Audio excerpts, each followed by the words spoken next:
ಶಾಸ್ತ್ರಿಗಳೇ, ನಾನು ಒಳಗಡೆ ಹೋಗ್ಬೇಕು. ಅದು ಮಾತ್ರ ಅಸಾಧ್ಯದ ಮಾತು. ಅಧರ್ಮಿಗಳನ್ನ ಪಾಪಿಗಳನ್ನ ಕಾಪಾಡೋದಕ್ಕೆ ನಿಂತಿದ್ದೀರಲ್ಲ, ನೀವು ಸಾತ್ವಿಕರ? ನಾನು ಸಾತ್ವಿಕನೋ ಅಲ್ವೋ ಅನ್ನೋದನ್ನ ನೀನೇ ನಿರ್ಧಾರ ಮಾಡಬೇಕು. ಅಷ್ಟು ಸಮಯ ನನ್ನಲ್ಲಿಲ್ಲ. ಮೊದಲು ನಾನು ಸೌಪರ್ಣಿಕನ ತ್ರಿವೇಣಿನ ಬಲಿ ತಗೋಬೇಕು.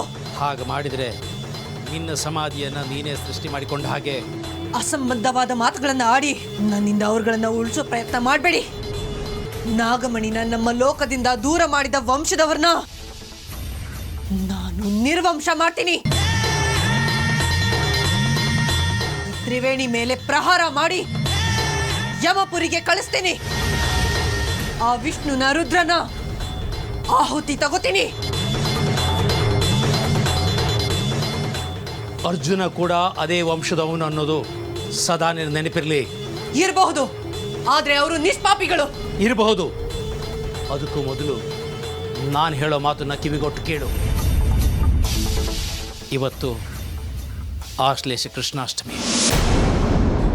ಈ ಸಮಯದಲ್ಲಿ ಭೂಲೋಕದ ಸಂಪರ್ಕದಲ್ಲಿರುವಂಥ ಎಲ್ಲ ನಾಗಗಳು ಹೆಚ್ಚು ಆವೇಶ, ರೋಷ, ಸೇಡಿನಿಂದ ಕೂಡಿರ್ತಾವೆ. ನಿನ್ನ ಸ್ಥಿತಿಯು ಅದೇ ಆಗಿದೆ.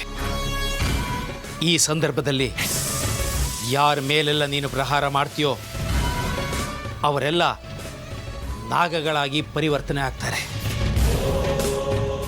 ನೀನು ಪ್ರತಿಯೊಂದು ಪ್ರಹಾರದಿಂದ ನಿನ್ನ ಶಕ್ತಿಯನ್ನು ಕಳ್ಕೊಳ್ತಾ ಬರ್ತೀಯ.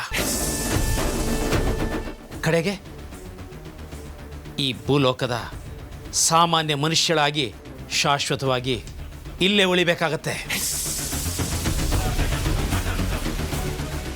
ಈ ಆಶ್ಲೇಷ ಕೃಷ್ಣಾಷ್ಟಮಿ ಅಸ್ತಮಿಸುವವರೆಗೂ ಜಾಗ್ರತೆಯಿಂದ ಕಾಯಿ. ಆಗ ನೀನು ನಿನ್ನ ಸಹಜ ಸ್ಥಿತಿಗೆ ಮರಳ್ತೀಯ. ಅಲ್ಲಿಯವರೆಗೂ ನೀನು ನಿನ್ನ ಸಂಯಮವನ್ನು ಕಾಪಾಡ್ಕೊ ಅಮೃತ. ಸೇಡಿನ ಜ್ವಾಲೆ ಸುಡ್ತಾ ಇದೆ. ನೀವು ಸಂಯಮದ ಮಾತಾಡ್ತಾ ಇದ್ದೀರಾ?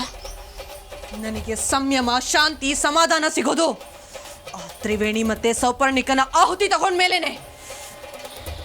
ನಾನು ಅದಕ್ಕೆ ಅವಕಾಶ ಕೊಡೋದಿಲ್ಲ.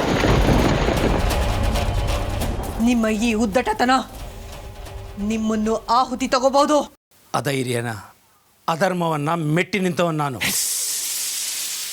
ಇನ್ನು ನಿನ್ನ ಭಯಕ್ಕೆ ಬಲಿಯಾಗ್ತೀನಿ ಅಂತ ತಿಳ್ಕೊಬೇಡ. ಇನ್ನು ನಿಮಗೆ ಬಿಟ್ಟಿದ್ದು ಅನುಭವಿಸಿ.